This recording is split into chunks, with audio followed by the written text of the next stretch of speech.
Hey, what's up you guys? Bloody Jacob here to bring you my weekly review. Hey, what's up you guys? Bloody Jacob here, meeting my icon, Catherine Isabel here.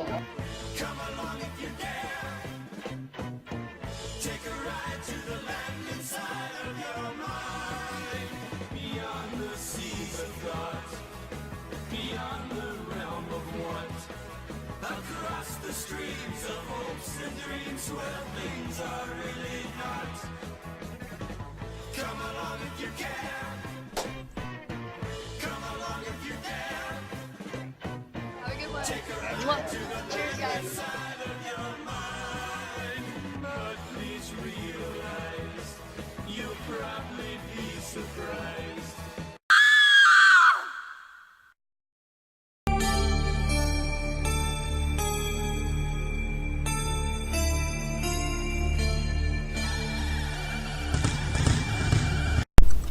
Hey, what's up you guys? Bloody Jacob here to bring you my review of this week's episode of Ash vs. Evil Dead on Starz, which is episode 2 of season 3 called Booth 3.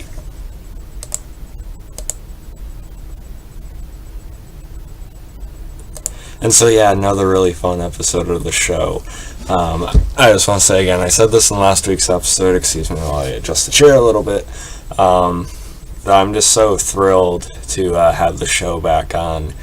I really enjoyed the premiere last week, family, and I really can't wait to talk about it more this year, because Ash vs. Evil Dead is one of the most just purely entertaining, fun, and addicting shows I've seen in I don't know how long. It's excuse me, it's still tough to have it broken up week to week, with it just being like half an hour. Really worked with that Netflix, binging format for me,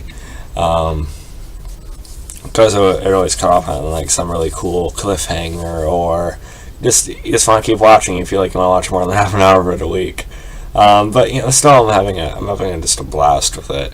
And this week's episode is no different. I don't know if I liked it quite as much as the premiere, but if I didn't, it'd be I rated the premiere last week like a 9.2. If I didn't like this week's episode as much, it'd be like a 9.1, so still pretty damn good. And I have a feeling it's going to stay in the 9s, and it's probably going to get pretty high up there as the season goes along. And this one, we had Brandy, of course, she, the trauma after everything that happened in the school last week.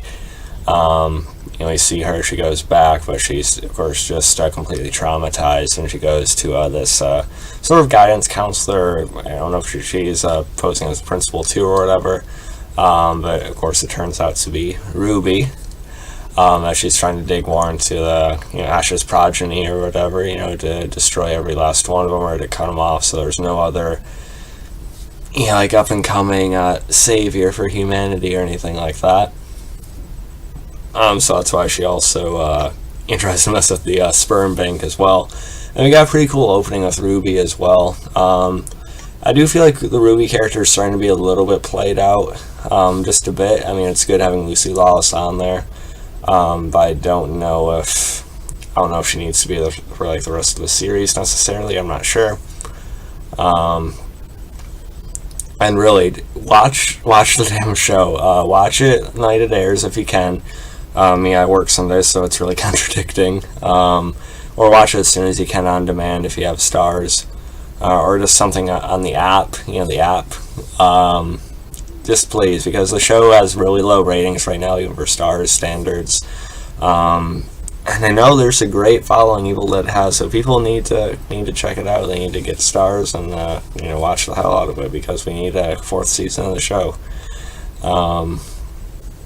It's really going to be a massive kick in the balls if this gets canceled, but, see how it goes. Still hoping. I'm going to enjoy the hell out of it until then, either way. But yeah, cool opening with Ruby, nonetheless. Because we see her, she's giving birth. I thought it was just going to be to like those demon spawn children again, which would have been fine. That probably would have been a bit repetitive, though. I like the look of those things. They're creepy and everything, but, I feel like we need something a little bit new. And it looks like we're kind of getting that. We see the baby a couple stops. They see the blood splatter. It's this baby with like a really kind of big eyes and like jagged teeth and everything that bites into the boyfriend. and she takes the girlfriend hostage. She happens to be like a larger, kind of chubbier woman. So I don't know if that's like a food supply or something. I don't know.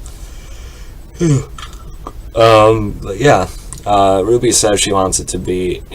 Well, Ruby says she knows it's going to be like Ash, but it's going to be basically like smarter and like act differently, of course, or she hopes. So I wonder if it's going to be like another like evil Ash kind of thing, or if we're just going to get kind of like a younger, more sinister, male antagonist or something. I don't know. But yeah, it's definitely a different direction than we have.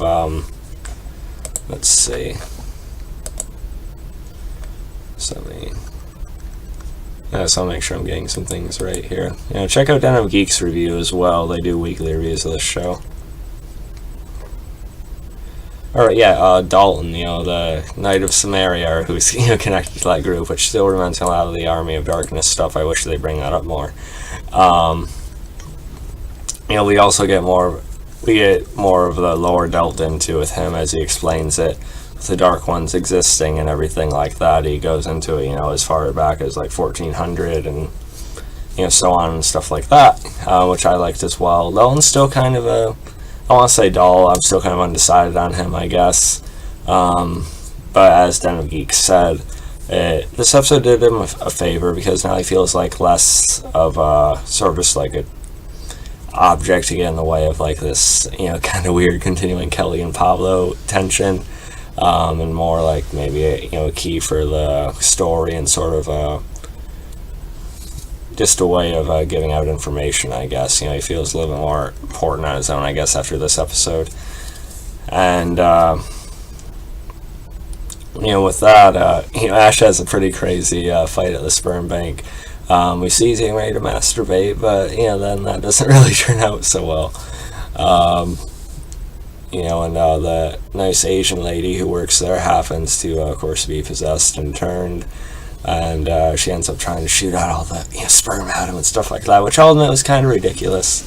I know it's I'm expecting these things with Ash vs. Evil Dead at this point. It was a little bit much. Well, maybe not.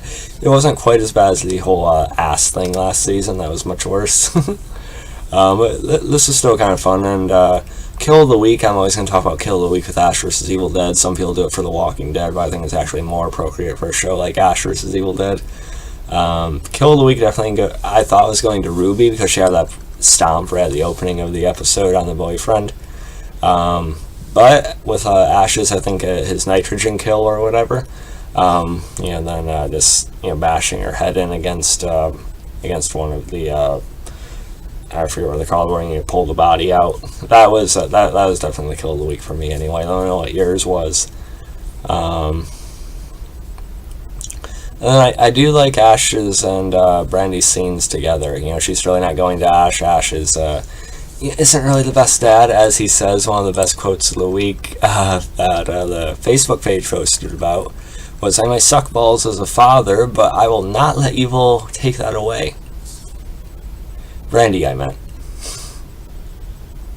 Or my balls. Yeah. Anyway, I was just reading that off of the page right there, but yeah. Bruce Campbell is just like perfect at delivering dialogue as the character. It's great. But yeah, so there's like flickers where Ash, you can feel like he wants to be a little more genuine with her, perhaps. And I've seen a couple different interviews where Bruce Campbell says that they're gonna try to show Ash in a slightly different light this season, or he's going to have to be, to, protect her and everything like that. So, yeah, overall I thought this was a good episode. Like I said, I don't know if I liked it more than the premiere last week, but it's not very much less, if any. So I'm still giving it a 9.1 out of 10. Really excited. I wanted to keep watching it, but we gotta wait till next Monday, or Sunday now. So yeah, I hope you guys enjoyed this one. Let me know what you thought. You can follow me on Facebook, Twitter, subscribe. I'll catch you guys next time. Peace.